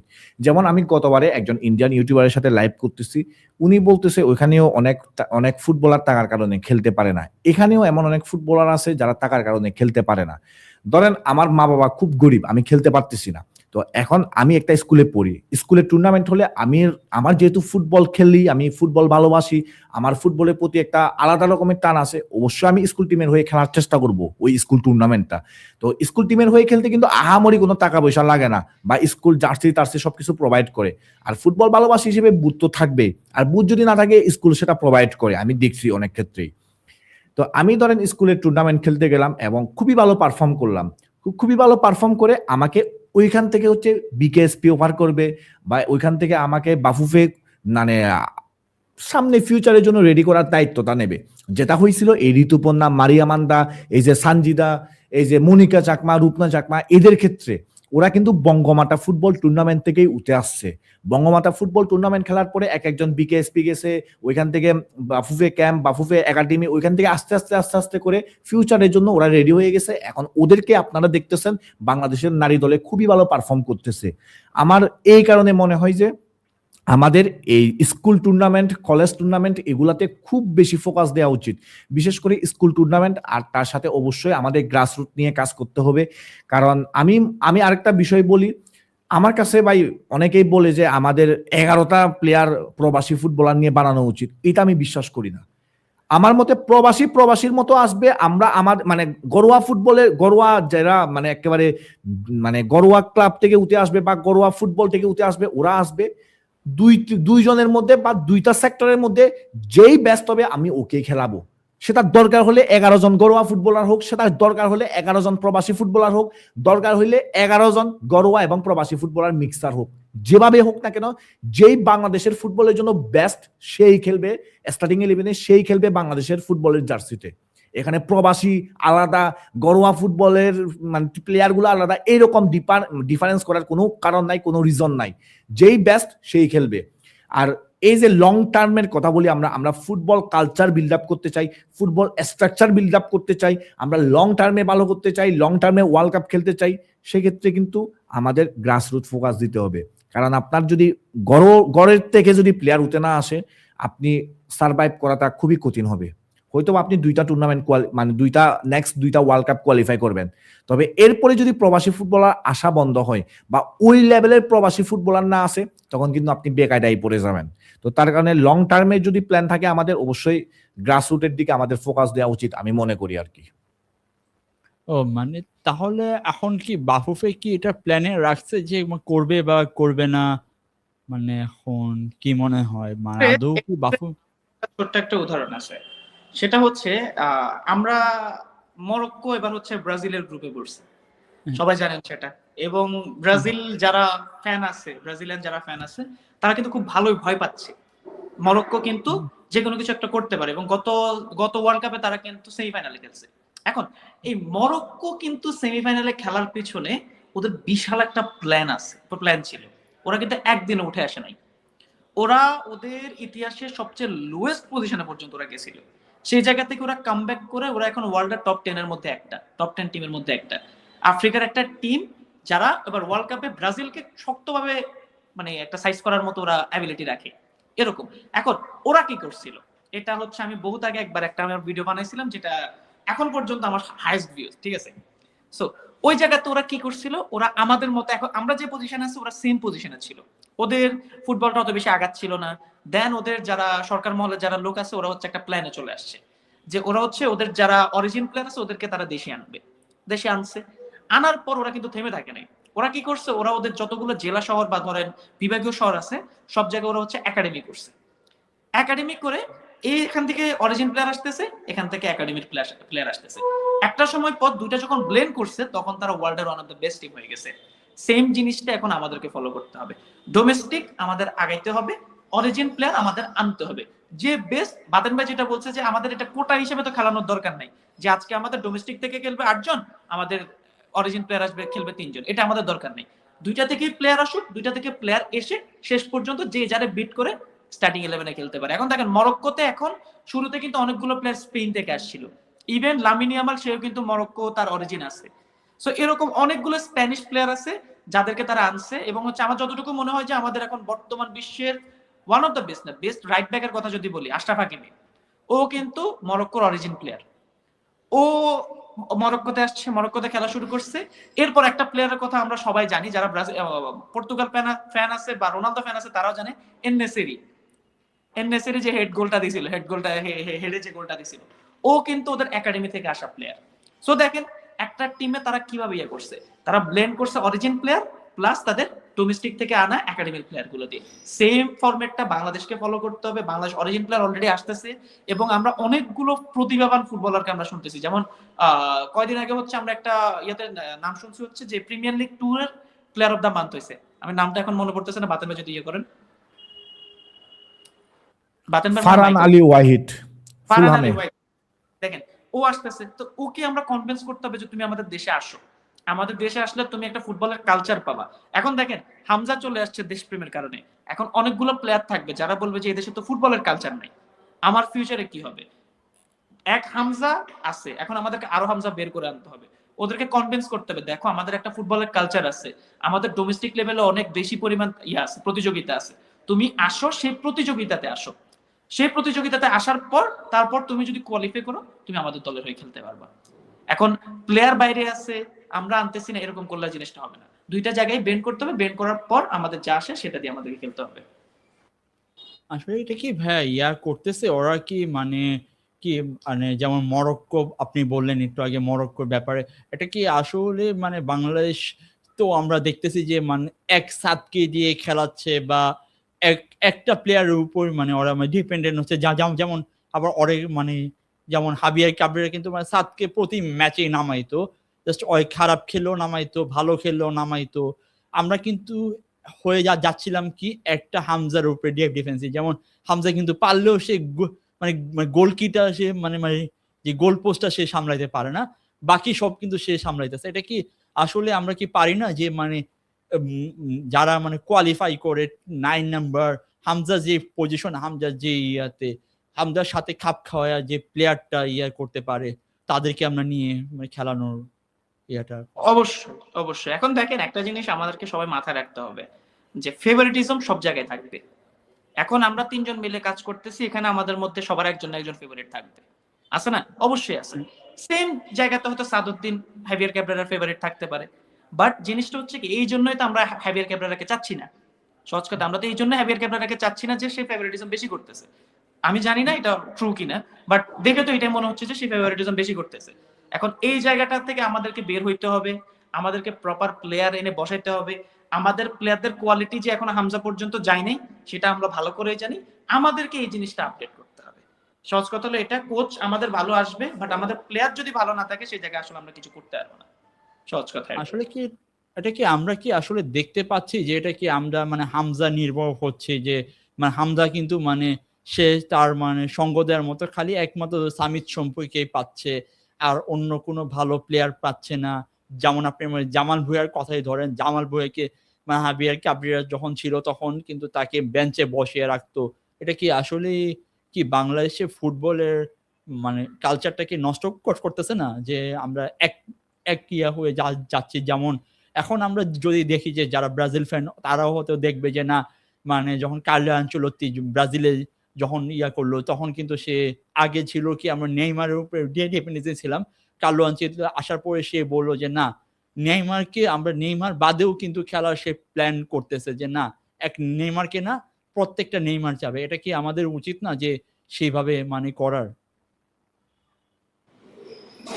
এটা কি বাতন ভাই বলবেন? বাতন ভাই বলেন। আচ্ছা আমি বলতাম, দেখেন আমরা কি হামজার উপর কি ডিপেন্ডেন্ট নাকি? অবশ্যই ডিপেন্ডেন্ট। এখন এটা কি খারাপ নাকি? আমার কাছে মনে হয় না। আমার কাছে খুব একটা মনে হয় না যে আমরা হামজার উপর যে ডিপেন্ডেন্ট এটা খুব একটা খারাপ জিনিস। তবে সেটা এখন প্রাইমারি লেভেলে। আমরা যদি লং টার্মে শুধু এক হামজা দিয়ে খেলাই জিনিসটা মেসির মতো হবে। এক মেসি ঠেলে ঠেলে 2014 সালে আর্জেন্টিনার বিশ্বকাপের ফাইনালে নিয়ে গেছে, অল্পের জন্য হেরে গেছে। বাট দ্য ফ্যাক্ট ইজ যখন জিনিসটা হচ্ছে কি হামজার উপর ডিপেন্ডেন্ট থাকাটা সমস্যা না। এখন দেখেন 14 সালে জিনিসটা কিরকম হয়েছে, এক মেসি ক্যারি করে নিয়ে গেছে, তার টিমমেটরা খুব একটা তারে হেল্প করে নাই। বাট 22-এ কি জিনিসটা ক্লিক করছে দেখেন, আর্জেন্টিনার যারা প্লেয়ার আছে তারা কিন্তু খুব একটা মানে ওয়ার্ল্ডের টপ 10-এর মধ্যে রাখলে আপনি ওদেরকে পাবেন না, বাট ওরা অ্যাজ এ টিম ওয়ার্ল্ডের 1 নাম্বার টিম। কেমনে হয়েছে? কারণ ওরা মেসিকে ফ্রন্টে রাখছে, প্লাস তারা পিছন থেকে সাপোর্ট দিয়েছে। 14 সালে কি হয়েছিল, মেসি একাই সবগুলারে টেনে নিচ্ছে। এখন হামজা যদি একাই সবগুলারে টেনে নেয় সেটা অনেক ঝামেলা হয়ে যাবে। বাট আমাদের প্লেয়াররা মিলে যদি পিছন থেকে সাপোর্ট দেয় যে না হামজা ভাই আপনি আগে যান, আমরা আপনার সাথে আপনাকে সাপোর্ট দিব, তাহলে কিন্তু জিনিসটা আমাদের ক্লিক করবে। হামজার উপর ডিপেন্ডেন্ট থাকাটা আমার কাছে খুব একটা সমস্যা মনে হচ্ছে না। আমার কাছে যে জিনিসটা সমস্যা মনে হচ্ছে যে আমরা মনে করতেছি যে এক হামজাই গোল করে দিবে, আমাদের পিছন থেকে প্লেয়াররা কাজ করবে না। আমাদের প্লেয়ারদের মধ্যে ওই জিনিসটা আসতে হবে যে হামজা ভাইকে আমরা সামনে আগায় দিব, প্লাস আমরাও সামনে যাব, এক হামজা ভাই আমাদেরকে টেনে নেবে না। সহজ কথা এটা আর কি, যে ওদেরকে মাথায় রাখতে হবে, ওই মেন্টালিটি ওদের মধ্যে আনতে হবে। আচ্ছা এখন যদি বলতে চাই যে মানে যদি মানে ক্যাসপার হোক আসে এবং ক্যাবর ইসলাম আসলে তো আই গেস সে নাম্বার 9-ই প্রপার নাম্বার 9 হিসেবে সে খেলবে। তো এটা কি আসলে কি মানে বাংলাদেশের ফুটবলের জন্য মানে কতটুকু ভালো হবে, যে হামজাকে তারাও কি ব্যাকআপ দিতে পারবে কিনা? যদি অন্যদের তুলনায় তারা মনে হয় আরো ভালো অনেক দিতে পারবে, যদি বাতন ভাই কাছে জানতে চাই। দেখেন আমি একটা বিষয় সব সময় বলি, জায়ান হাকিম এসে কি করবে, ট্রেভর কি করবে, বা এই যে ক্যাসপার হক এসে কি করবে, বিচ্চক চাকমা এসে কি করবে, বা এই যে ইব্রাহিম নেওয়াজ এসে কি করবে, সেটা হচ্ছে পরের বিষয়। যখন ওরা 10-15টা ম্যাচ খেলবে বা 8-10টা ম্যাচ খেলবে তখন বুঝতে পারবো আমরা কিরকম করতেছে, ওরা কিভাবে বাংলাদেশের ফুটবলের সাথে বাংলাদেশের ফুটবল টিমের সাথে ওরা পারফর্ম করতেছে বা খাপ খায়া নিছে। এখন আমি এটা বিশ্বাস করি আমাদের হাতে অপশন যেহেতু আছে, ট্রেভর ইসলাম, জায়ান হাকিম, ক্যাসপার হক, বিচ্চক চাকমা, ইব্রাহিম নেওয়াজ বা আরো সামনে যারা আসবে, আমার কাছে অপশন আছে, মানে আমি ওদেরকে ট্রাই করব, আমি ওদেরকে বাজাই দেখব। ওরা যদি ক্লিক করে থেকে যাবে ন্যাশনাল টিমে, ওরা যদি ক্লিক না করে তাহলে আবার ক্লাবে পারফরমেন্স করে ক্লাবে হচ্ছে নিজেকে আবার প্রমাণিত করে আবারও ব্যাক করবে। আমি শুধু এটাই বিশ্বাস করি, আমার হাতে অপশন আছে, আমি বাজায় দেখবো, ক্লিক করলে করবে, না করলে পরে আবার ওইটা নিয়ে কাজ করবে, মানে পরে আবার হচ্ছে কামব্যাক করার চেষ্টা করবে। এটাই আমার কাছে মনে হয় যে আমাদের অপশন আছে, আমাদের ইয়া করা উচিত, বাজায় দেখা উচিত। আর একটা পজিশনে যদি 2-3 জন প্লেয়ার থাকে, তাহলে কিন্তু ধরেন আমরা এখানে 3 জন আছি, আমরা 3জনই ধরেন লেফট ব্যাক বা আমরা 3জনই সেন্টার ব্যাক ধরেন। তো এখন তাসিক ভাই যদি ভালো করা শুরু করে, আমি যদি স্টার্টিং 11 থেকে পজিশন হারাই ফেলি, না আমার তাসিক ভাই থেকে ভালো করতে হবে, না হলে কিন্তু আমি স্টার্টিং 11-এ চান্স পাবো না। তো আমি আরো নিজেকে আপগ্রেড করার চেষ্টা করব। এখন আপনি দেখলেন যে আমরা 2জন হচ্ছে স্কোয়াডে থাকি, আপনি থাকতেছেন না, তো আপনি বলবেন না আমার তাসিক এবং বাতেন থেকে ভালো করতে হবে, না হলে আমি কিন্তু স্কোয়াডে ঢুকতে পারবো না। তো এই যে মেন্টালিটিটা, এটা কিন্তু অনেক বেশি ভালো হবে। তখন প্লেয়াররা নিজেদেরকে আরো অনেক আপডেট করার চেষ্টা করবে, কারণ যত কম্পিটিশন হবে টিমের মধ্যে, তত আমাদের জন্য ভালো, আমাদের ফুটবলের জন্য ভালো ওই বিষয়টা। তো আমি মনে করি ভাই অপশন আছে মানে ট্রাই করানো উচিত, সেটা পরের বিষয়, ক্লিক করবে করবে না। এখন তো যদি আরেকটা আমাদের মাথায় রাখতে হবে, দেখেন ও ধরেন জায়েন হাকিম আসলে আমাদের এক্সপেকটেশনটা আমরা মনে করি যে জায়েন হাকিম আসছে মানে আমরা হ্যারিকেনকে পাই গেছি বা আর্লিং হাল্যান্ডকে পাই গেছি। ওই জায়গাটাতে আমাদেরকে মাথায় রাখতে হবে যে হচ্ছে জায়েন হাকিম ও বাংলাদেশের যে অ্যাভারেজ প্লেয়ার আছে ওদের থেকে একটু উপরে, বাট ও যে একদম সব বল যে গোল দিয়ে দিবে, এসে 3-4টা গোল দিয়ে দিবে, জিনিসটা এমন না। সো আমাদের এক্সপেকটেশন আর একটু লো করতে হবে, প্লাস আমাদের যারা আছে তাদেরকেও আরো বুস্ট আপ করতে হবে যে কেন যায়, মানে আমাদের মানুষজন কেন জায়েন হাকিমকে চাইতেছে যেখানে আমরা আছি। যেমন ধরেন নাম্বার 9 পজিশন আমরা আলামিন ভাইকে দেখি, এখন উনি নিজেকে যদি প্রশ্ন করে যে আমি থাকতে আবার জায়েন হাকিম কেন আসবে, ইন এ পজিটিভ ওয়ে ধরুন উনি বললো যে আমি ওরকম ভাবে পারফর্ম করে দেখাবো যে জায়েন হাকিমের কথা মানুষ চিন্তাও করবে না। এখন দেখেন মানুষ কিন্তু হামজার পজিশনে কোনো প্লেয়ারকে তারা চায় না, মানুষ সমিতের পজিশনে কোনো প্লেয়ারকে চাইতেছে না, মানুষ ফাহমিদুলের পজিশনে কোনো প্লেয়ারকে চাইতেছে না, চাইতেছে কোথায়? Number 9 position. তাহলে নাম্বার 9 পজিশনে সমস্যা কি? আমাদের প্লেয়ার আউটপুট দিচ্ছে না। এখন বাতেন ভাই যেটা বলছে অপশন আছে মানে কি আমাদের বাজায় দেখা উচিত, সেম জিনিসই হবে, বাট আমাদের এক্সপেকটেশনটা আমাদের লো রাখতে হবে যে দেখেন জায়েন হাকিম এসে যে সব চেঞ্জ করে দিবে, জিনিসটা এমন না। আমাদেরকে ওই জায়গাটাতে আমাদেরকে বুঝতে হবে, ওই জায়গাটাতে আমাদেরকে ভাবতে হবে। আর যদি লাস্ট কোশ্চেন যদি বলতে চাই যে দুজনের কাছে, যে আসলে নতুন কোচ যদি আসে তাহলে কি আম, তারাও কি মানে নতুন কি ট্যালেন্ট হান্ড্রেড নিয়ে আসবে কিনা, এবং মানে কাকে সম্ভাবনা, মানে আপনারা কাকে চাচ্ছিলেন, যদি কে মানে আসলে কি ভালো হয়? পরের কথা বলতেছেন? না মানে ইয়ার জন্য আর কি, আপনার কোচ হিসাবে কাকে মানে এখন আপনারা চাচ্ছিলেন লাস্টে, মানে কোচ হিসেবে এটা আমি আগেই বলছি যে আসলে খুব একটা ধরে, এখন দেখেন আপনি যদি আমাকে জিজ্ঞেস করেন যে ম্যান ইউনাইটেডের পরবর্তী কোচ কে হবে বা কাকে হওয়া উচিত বা আর্নে স্লটকে কে রিপ্লেস করা উচিত, ওইটা আমি জানি। কারণ ওই বড় বড় কোচদের একটা ধরেন একটা জিনিস হচ্ছে কি সবকিছুর আলাদা আলাদা একটা লেভেল আছে। এখন ধরেন বড় কোচ যারা আছে, পেপ গার্দিওলা আছে, আর্নে স্লট আছে, ইয়োগেন ক্লপ আছে, যারাই আছে তাদের সম্পর্কে আমি জানি। বাট বাংলাদেশের সাউথ এশিয়ান লেভেলে কারা আসলে এত ভালো করতে পারবে বা কারা মিড টায়ার লেভেলের কোচ, আমি আসলে অতটুকু ভালো একটা আমি ধারণা রাখি না। বাতেন ভাই যদি রাখেন তাহলে উনি বলতে পারবে, বাট আমার পার্সোনালি আমার কাছে মনে হয় না যে আমি খুব একটা কোচের নাম জানি যারা আসলে বাংলাদেশে এসে ভালো করতে পারবে।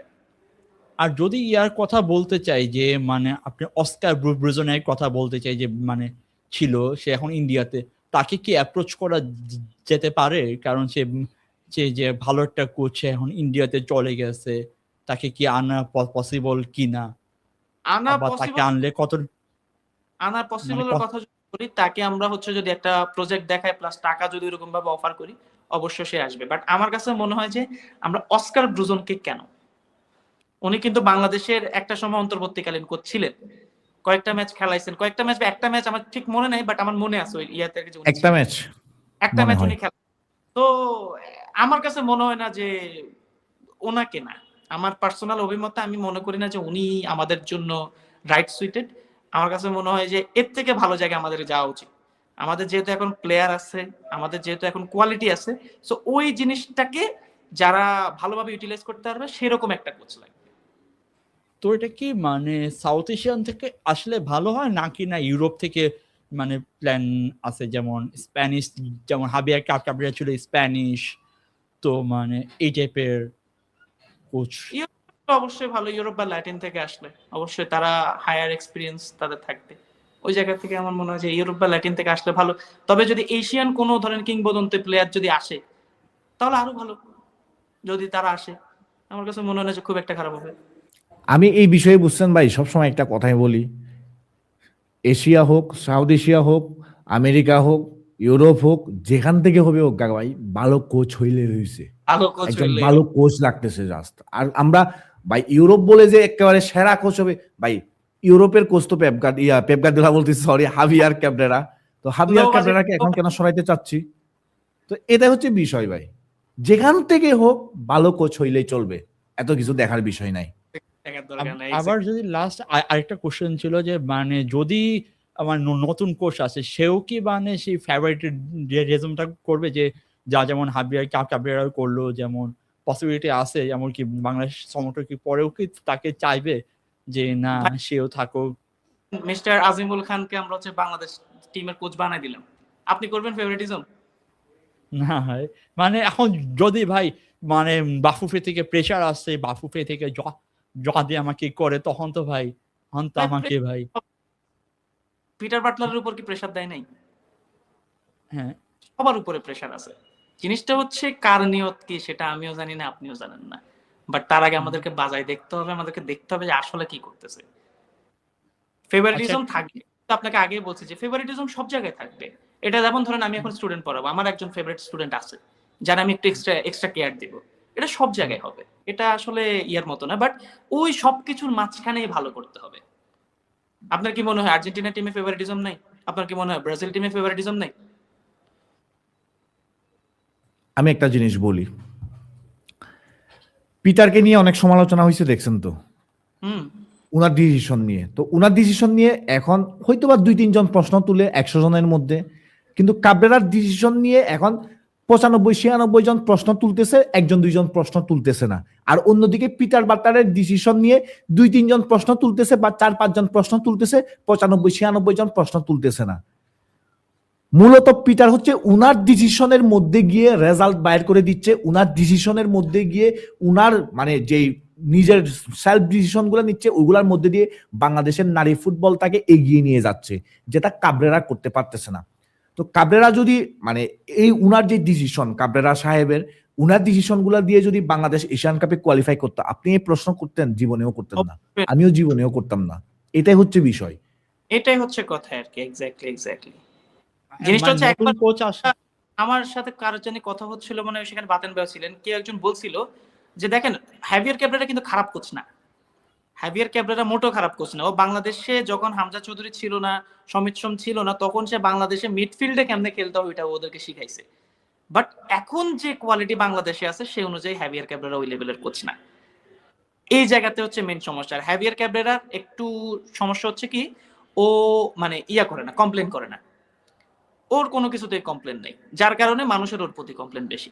এটা হচ্ছে মেন সমস্যা আর কি। এখন কি আসলে কি মানে নতুন কোচ আসলেও কি মানে বাফুফে থেকে কি প্রেসার থাকবে? মানে যেমন পিটার বাটলার কিন্তু এই সমস্যা ফেস করেই কিন্তু সে মানে টিকে আছে। এখন কি বাফুফে থেকে কি প্রেসারটা থাকবে যে না মানে তুমি একে নিয়ে খেলাও, তাকে নিয়ে খেলাও, কি সমস্যা থাকবে আদৌ? থাকতেই পারে, যদি থাকতে পারে, but at the end of the day মাঠে যে 11 জনকে নামাবে সেটা কে নামাবে? অবশ্যই কোচ নামাবে। কোচের যদি ওই গাটসটা থাকে যে না আমি আমার ট্যাকটিক্সেই খেলাবো, আমার প্লেয়ারকেই খেলাবো, তখন কার কি বলার থাকবে? আমার চাকরি গেলে যাক। ওই যে ওই গাছটা যদি থাকে, এখন দেখেন সব জায়গায় আপনি সিন্ডিকেট কোথায় নেই? আপনার ফ্যামিলি তো সিন্ডিকেট আছে, কোথায় সিন্ডিকেট নেই? সব জায়গায় সিন্ডিকেট আছে, আছে না? তাহলে জিনিসটা হচ্ছে কি সিন্ডিকেটটাকে ওভারকাম করতে হবে। সহজ কথা হলো এটা গাটস থাকতে হবে, ভালো ট্যাকটিক্স প্লাস গাটস, এই দুইটা জিনিস থাকতে হবে।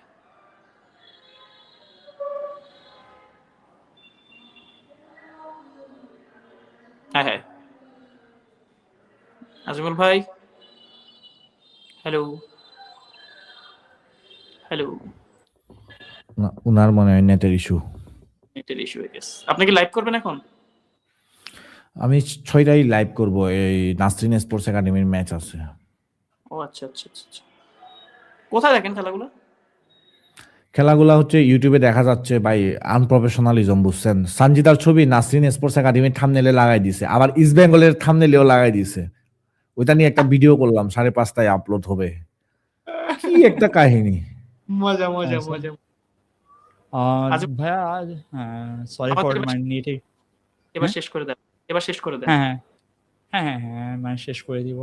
থ্যাংক ইউ ফর ভাই সময় দেওয়ার জন্য এতক্ষণ। সুন্দরভাবে বলে ইয়া করেন, আস্তে ধীরে র্যাপ আপ করেন। করে শেষ যেন করেন, পারতে পারেন। আউটরোটা দেন হ্যাঁ। যে আলোচনা সব ভালো হয়েছে, সবকিছু হয়েছে।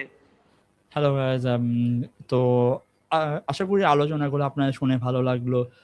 যদি কোনো আপনাদের মতামত থাকে বাংলাদেশ ফুটবল নিয়ে, বাংলাদেশ নিয়ে, তো কমেন্ট করতে পারেন এবং সাবস্ক্রাইব করে দেন, লাইক কমেন্ট শেয়ার করে দেন। এবং ভাই থ্যাংক ইউ ভাই আপনাদের সময় দেওয়ার জন্য। Thank you so much tata, see you. থাকার জন্য। ধন্যবাদ ভাই, ধন্যবাদ সবাইকে।